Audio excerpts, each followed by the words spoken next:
I never thought saving someone's life would be the worst decision I ever made. But here I am, sitting in this empty apartment that used to be filled with dreams, staring at legal documents that prove my own sister tried to erase me from existence. They say no good deed goes unpunished, and I'm living proof of that. My name is Rebecca Hayes, and this is the story of how I gave my sister a second chance at life, and she used it to destroy mine. It started 8 years ago when I was 26 and working as a junior architect at a firm in Boston. I had just gotten engaged to Daniel, this kind, thoughtful man who worked in finance and made me laugh even on my worst days. Life felt like it was finally coming together. I had worked so hard through university, landed a position at a respected firm, and found someone who actually understood my ambition. Then I got the call that changed everything. My mother's voice was shaking when she told me that my younger sister, Emma, who was 23 at the time, had collapsed at her apartment in Brooklyn. They rushed her to the hospital and discovered her kidneys were failing, some rare genetic condition that apparently ran in our family but had skipped me entirely. Emma needed a transplant, and she needed it fast. Without it, she had maybe 6 months, possibly less. I dropped everything and drove down to New York the same day. When I walked into that hospital room and saw Emma lying there, looking so small and fragile in that bed, all the little annoyances between us just melted away. Sure, we had never been particularly close growing up. Emma always felt like she lived in my shadow, or at least that's what Mom used to say when excusing her behavior. I was the responsible one, the achiever, the daughter who got scholarships and awards. Emma was more artistic, more free-spirited, but also more troubled. She dropped out of art school after a year, bounced between jobs, and had a tendency to blame everyone else for her problems.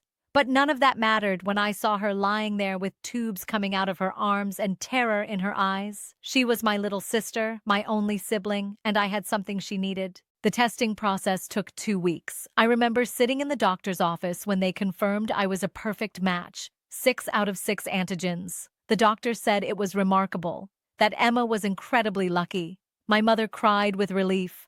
Emma grabbed my hand and whispered, "Thank you," over and over. Daniel supported my decision completely, even though it meant postponing our wedding and putting my career on hold during a critical project phase. What they don't tell you about living donation is how much it takes from you. It's not just the surgery, though that was brutal enough. They had to make a larger incision on me than on Emma because they were removing rather than receiving. The recovery was supposed to be 6 to 8 weeks, but complications kept me out of work for 4 months. I developed an infection, then fluid buildup around my remaining kidney, then chronic pain that the doctors kept dismissing as normal healing. My firm was understanding at first, but architecture is a demanding field. While I was recovering, they brought in someone else to take over my project. When I finally came back, my position had been restructured. I was no longer on the partner track. The work I had been doing for years had been redistributed, and I was essentially starting over at a lower level. Daniel was amazing through all of it. He took care of me, drove me to endless medical appointments, and never once complained about our postponed wedding. We rescheduled for the following year, giving me time to fully recover and hopefully get my career back on track. Meanwhile, Emma's recovery was like watching a miracle. Within weeks of the transplant, she had color in her cheeks again. Her energy returned. She started talking about all the things she wanted to do with her second chance at life. She moved back home with our parents in Connecticut to recover, and I visited when I could, though the drive exhausted me more than it used to. During one visit about 6 months after the surgery, Emma pulled me aside. We were in the backyard, and she had this intense look on her face. She thanked me again for saving her life, but then she said something that should have been a warning sign. She said she had spent a lot of time thinking during her illness, and she realized that I had always gotten everything. The attention, the opportunities, the perfect life. And now, she said, she finally had a chance to build something equally good for herself, and she wasn't going to let anything stop her. I thought she was just talking about getting healthy and pursuing her art again. I told her I was happy for her, that she deserved all the good things coming her way. I meant it. I really did. The first strange thing happened about a year after the transplant. I got a notification from my bank that someone had attempted to access my account from an unfamiliar device. I changed my passwords and didn't think much of it. Identity theft happens, right? But then I started noticing little things. A credit card I didn't remember applying for. An inquiry on my credit report from a loan company I had never contacted. Around the same time, Emma moved to Boston. She said she wanted a fresh start and she had heard good things about the art scene there. I was actually excited at first. I thought maybe we could finally have a real sisterly relationship now that we were both adults in the same city. I helped her find an apartment, co-signed her lease because her credit wasn't great, and even gave her some furniture I wasn't using. She started coming around a lot. Too much, really, but I felt guilty for feeling annoyed. This was the sister I had saved.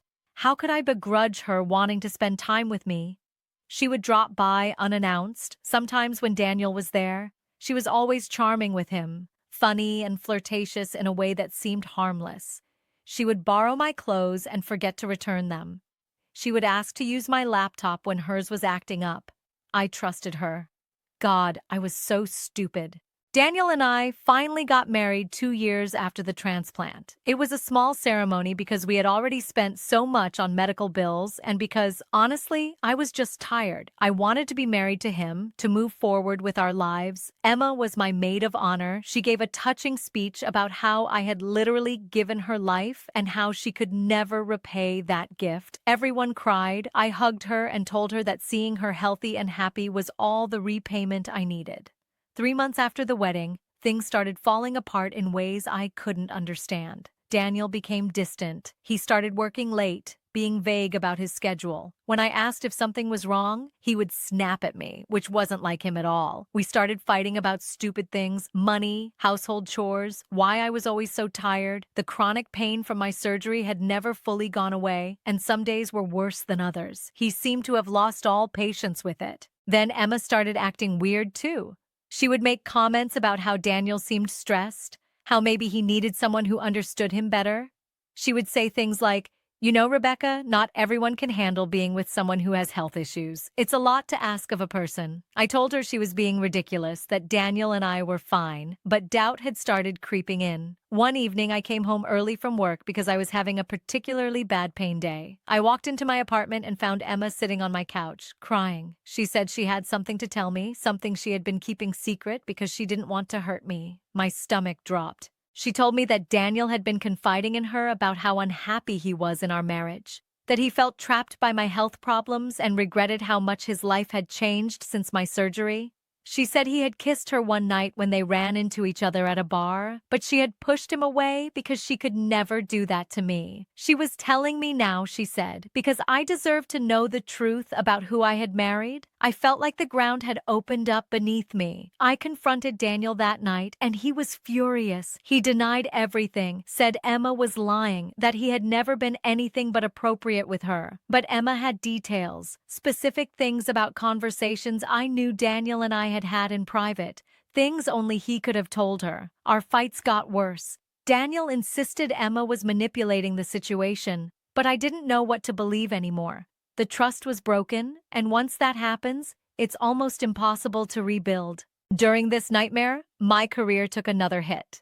I was passed over for a promotion I had been promised. My supervisor, a woman I had worked with for years, called me into her office and said that while my technical work was still good, I lacked the leadership presence they were looking for. She suggested I might want to consider whether architecture was really the right fit for me anymore. I was devastated. Everything I had worked for was crumbling, and I couldn't understand why. Then Emma started showing up places she shouldn't have been. I ran into her at my gym, even though it was nowhere near her apartment. She joined the same book club I was in. She started following the same social media accounts as me and posting about the same interests. When I mentioned it to my mother, she said I was being paranoid, that Emma just admired me and wanted to connect. But it felt like more than admiration. It felt like she was trying to become me.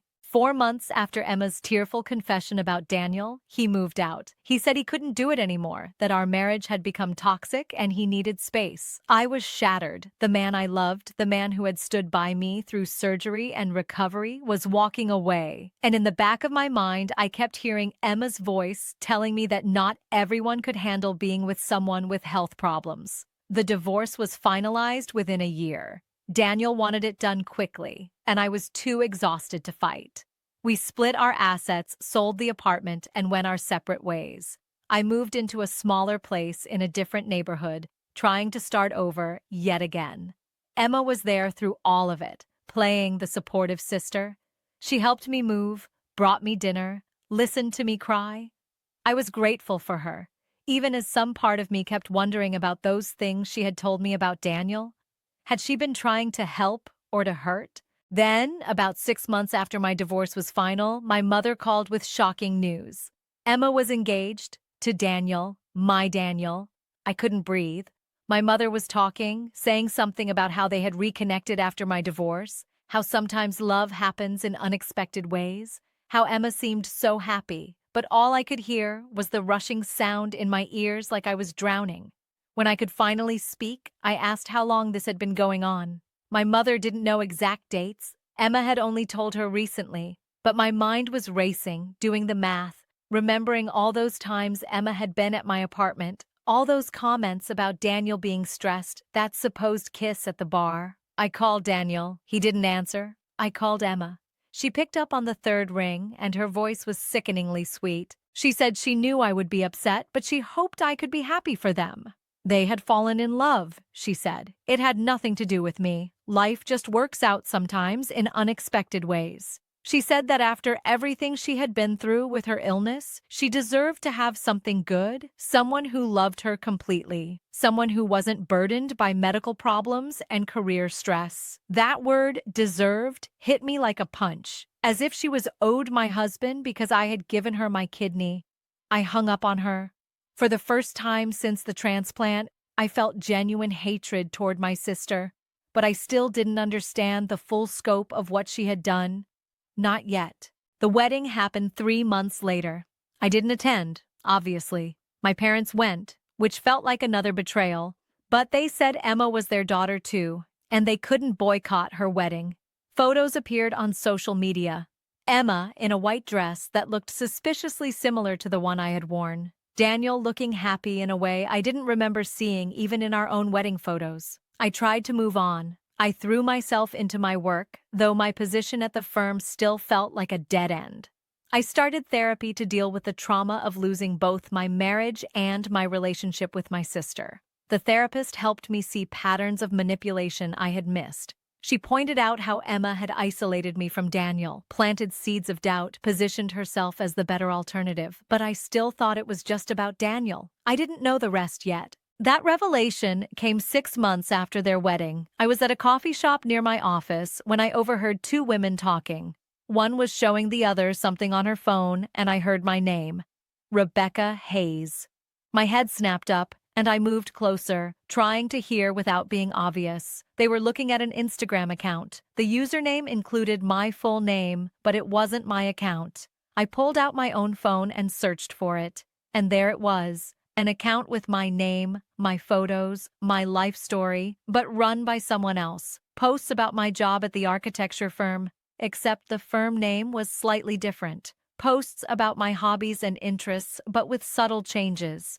Posts about having a wonderful husband named Daniel. My hands were shaking as I scrolled through months of content. Someone had created an entire online identity using my information, and based on the followers and engagement, it had been active for years. This wasn't just some random catfish. This was systematic, detailed, and personal. I took screenshots of everything and reported the account to Instagram. Then I started digging deeper. I searched my name on other platforms. I found a LinkedIn profile that looked like mine but wasn't, a Facebook account that had friended people I knew but that I had never created, a Twitter account posting about my field of work. Someone had been building a parallel version of my life online, and I had a terrible suspicion about who. I called the police first, but they said unless I could prove identity theft that resulted in financial harm, there wasn't much they could do about social media accounts. So I hired a private investigator. I know that sounds dramatic, but I needed to understand what was happening. I needed proof. What the investigator found over the next 3 weeks was worse than I could have imagined. Emma had been systematically stealing my identity for years, starting shortly after the transplant. She had used information from those times she borrowed my laptop and accessed my accounts. She had applied for credit cards in my name, using variations of my address that were close enough to pass automated checks. She had created those social media accounts and used them to build a network, posing as me to people who didn't know me well enough to realize the difference. But it went deeper than financial fraud. She had been manipulating my professional life too. Remember that promotion I didn't get? The investigator found emails sent from one of the fake accounts to my firm's HR department, supposedly from me, expressing doubt about my commitment to the job and my health issues. Emma had been sabotaging my career while pretending to support me. And Daniel. The investigator found months of text messages between Emma and Daniel, starting before she ever told me about that supposed kiss. She had been seducing him slowly, playing the understanding friend, the fun sister-in-law who didn't have health problems or career stress. She had shared things I had told her in confidence, twisted them to make me sound unstable or difficult. She had literally destroyed my marriage from the inside while hugging me and telling me she was on my side. The investigator even found evidence that Emma had been the one behind those initial attempts to access my bank account right after the transplant. She had been planning this for years.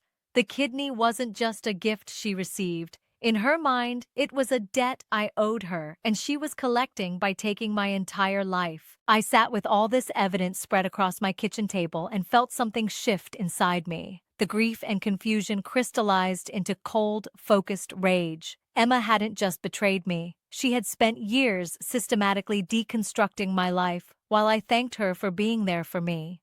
I wanted revenge. Not the explosive kind, not violence or destruction, but the kind that would expose her for exactly what she was and make her face real consequences. I wanted everyone who had believed her innocent act to see the truth, and I wanted my life back. I started with the identity theft. The investigator had given me everything I needed for a solid case. I went to the police with evidence of the financial fraud, the fake accounts, the forged emails to my employer. They opened an investigation. Identity theft is a federal crime, and with the documentation I had, they took it seriously. Then I contacted a lawyer about the damage to my career. The emails sent to my firm from fake accounts, the sabotage of my professional reputation, it all constituted actionable harm. My lawyer sent a letter to Emma with copies of everything we had found, informing her that legal action was being pursued. I also contacted my firm's HR department directly, showed them the fake emails, and explained what had happened. My supervisor was horrified. They launched an internal investigation and discovered other communications they hadn't realized were suspicious at the time. Within a week, they offered me a formal apology and the promotion I should have received years ago. But I wanted more than legal consequences. I wanted social consequences. I wanted everyone who had smiled at Emma and Daniel's wedding to know what kind of person she really was. I created a detailed timeline of everything, every instance of manipulation, every stolen account, every lie. I included screenshots, official reports, documented evidence. Then I sent it to my parents first. My mother called me within an hour, crying. She said she didn't want to believe it, but the evidence was overwhelming. My father was furious. They had defended Emma, had told me I was being paranoid or jealous. Now they had to face that their younger daughter had been a calculating fraud for years. I sent the timeline to Daniel next. I don't know why I cared what he thought anymore, but some part of me wanted him to know that I hadn't been the problem in our marriage, that everything he thought was my fault had been manufactured by the woman he had married. He called me 3 days later. His voice was hollow. He said he didn't know what to believe anymore, that Emma had told him I was making everything up out of jealousy. But he couldn't explain away the documented evidence. The fake accounts with dates that proved they existed while we were still married. The messages showing Emma had been pursuing him long before she claimed. He said he felt sick. He said his whole life felt like a lie. I told him that wasn't my problem anymore and hung up. Word spread quickly. People Emma had befriended using my identity started confronting her online. Her carefully constructed network began falling apart as people realized they had been deceived. Professional contacts I hadn't understood losing suddenly reached out, apologizing for believing the fake accounts. The criminal charges took longer, but they were thorough. Emma was charged with multiple counts of identity theft, fraud, and wire fraud. The case was strong enough that her lawyer advised her to take a plea deal. She would serve 18 months in a minimum security facility and be required to pay restitution for the financial damage she had caused. But before the sentencing, I needed to face her one more time. I needed her to know that I knew everything. We met at a coffee shop, neutral territory, with my lawyer present. Emma looked different. The confident, vibrant person who had been stealing my life was gone. She looked small and defensive and scared. I didn't let that sway me. I laid it all out. Every manipulation, every lie, every theft. I asked her why. Why had saving her life entitled her to destroy mine? She cried. She said she had always felt like she came second to me, that I had always been the golden child. When she got sick, she finally had something that made her special, made her the center of attention. But then I gave her the kidney, and suddenly it was about me again. Saint Rebecca, who sacrificed so much, she said she resented me for it, resented that her second chance at life came with a debt to me that she could never repay. So she decided to take what she thought I had, what she believed I had been given unfairly. My career success, my relationship, my identity. In her twisted logic, she was just evening the score. I listened to all of it, and when she finished, I said something I had been rehearsing for weeks. I told her that the kidney was a gift, freely given, no strings attached. What she did with that gift was turn it into a weapon. She didn't owe me her gratitude, but she didn't have the right to destroy me either. I told her that she had taken a beautiful act of love and made it into the worst decision of my life, and I would never forgive her for that.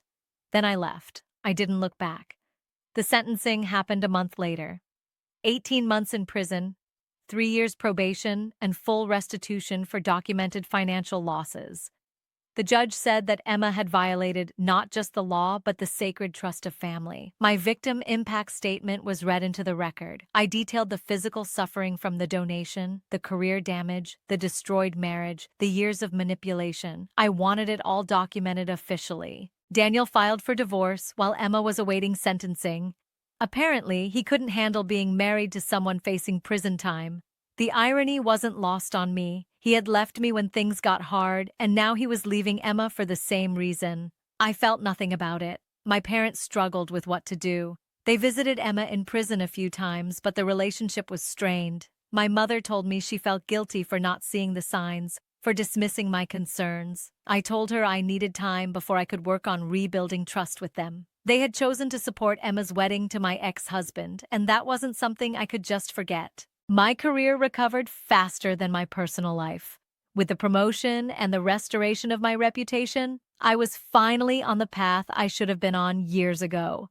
I led major projects, received recognition for my work, and even started mentoring younger architects. The chronic pain from the donation was still there, but I learned to manage it better. Socially, things were complicated. Some people were incredibly supportive once they understood what had happened. Others seemed uncomfortable with the whole situation, as if the drama was somehow my fault for making waves. I lost some friends, but gained new ones who appreciated my honesty about what I had been through. I started dating again, cautiously. It was hard to trust people after everything with Emma and Daniel, but my therapist helped me work through it. She reminded me that what Emma did was extraordinary in its cruelty, not something I should expect from everyone in my life. Emma served her full sentence, then started her probation. I have no idea what her life looks like now, and I don't want to know. She tried to reach out through my mother once, asking if we could talk, if there was any possibility of reconciliation.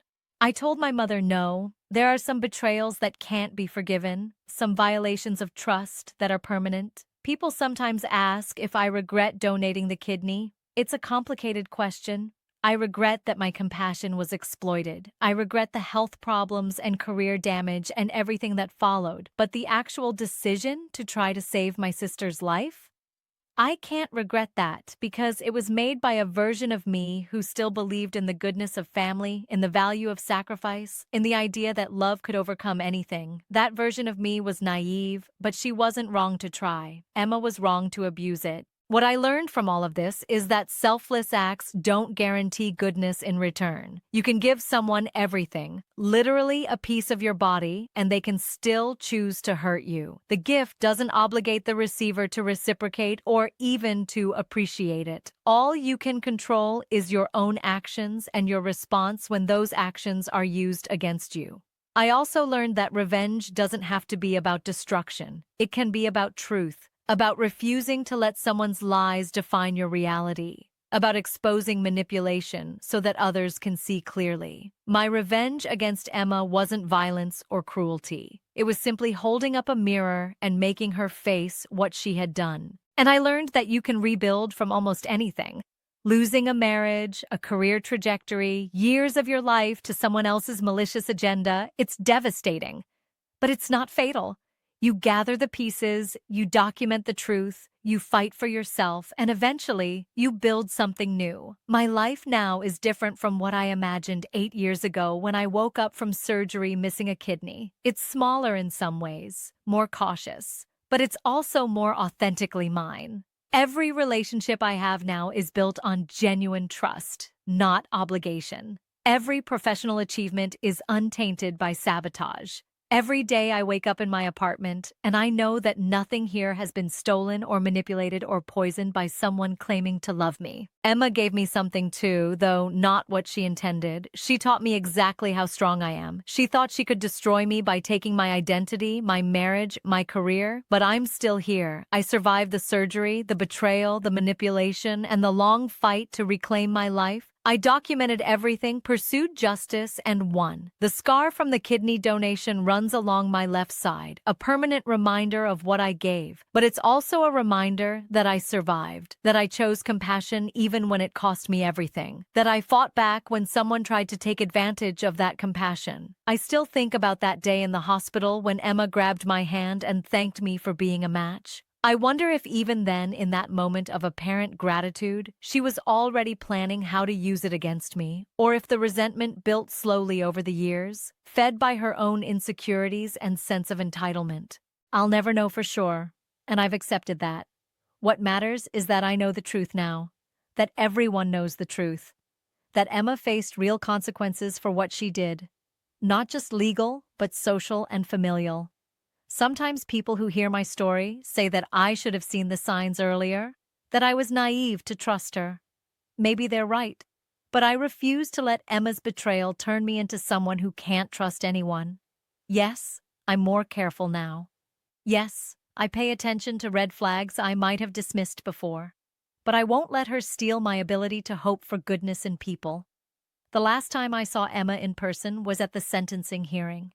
She looked at me across the courtroom with this expression I couldn't quite read. Fear, maybe, resentment, regret. I looked back at her and felt nothing but relief that I had gotten out, that I had fought back, that I had won. She started this war when she decided my kidney came with ownership rights over my life. I finished it by refusing to let her get away with it. And in the end, justice wasn't just about the legal system or the criminal charges. It was about me standing up and saying, no, you don't get to do this to me. You don't get to take my sacrifice and weaponize it. You don't get to destroy my life and walk away untouched. I gave Emma a kidney and a second chance at life. She used it to try to steal my identity, my husband, and my future. But she failed, because no matter what she took, no matter how much she manipulated, she couldn't take away who I fundamentally am. She couldn't make me stop fighting. She couldn't break me. And that's the real ending to this story, not the prison sentence or the divorce or even the restored career. The real ending is that I'm still here, still whole, still myself. Emma tried to become me, but she never understood what that actually meant. She saw the surface things, the job and the relationship, and the appearance of having it together. She didn't see the strength underneath, the resilience, the refusal to accept injustice. That's what saved me in the end, not the lawyers or the investigators or the evidence, though those were crucial. What saved me was knowing that I deserved better and being willing to fight for it. What saved me was refusing to be the victim of someone else's twisted sense of entitlement. I don't know what Emma's doing now, and I don't care. She's not my sister anymore. Not in any way that matters. The sister I thought I was saving 8 years ago didn't actually exist. She was always just Emma, bitter and resentful and willing to destroy anyone she felt had wronged her, even someone who gave her a vital organ. My life belongs to me again. My identity, my reputation, my future, it's all mine. Hard-won and carefully guarded, but mine. And if there's one thing I want anyone hearing this story to understand, it's this. Selfless love is beautiful and worth giving, but it should never cost you everything. And when someone tries to use your compassion as a weapon, you have every right to fight back with truth and justice. I saved my sister's life, and she tried to destroy mine in return, but I survived. I exposed her. I won. And that's the only ending that matters.